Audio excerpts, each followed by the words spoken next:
Alright, so in this video, I'm going to show you how to power off your Samsung Galaxy S20, S20 Plus, or S20 Ultra, and I'm also going to show you how to force reset it or restart it.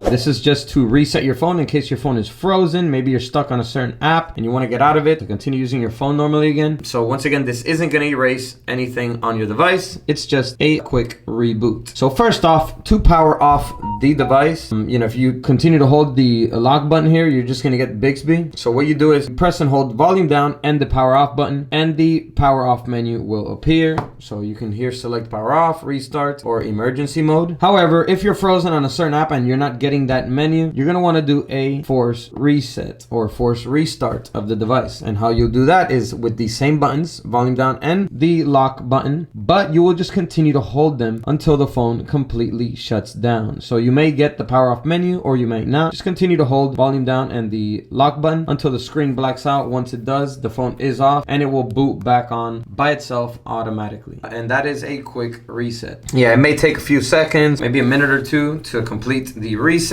but once it boots back on, your phone will be reset and it will be unfrozen so that you can continue using your Samsung Galaxy S20, S20 Plus, or S20 Ultra. So as you can see, the phone booted up. Nothing is going to be erased in your phone by doing this. This is just, a reset, power off, power on of the device. So yeah, hope this helped you out. Go ahead and give it a like if it helped you unfreeze your Galaxy S20, and I'll see you in the next video. And as always, peace.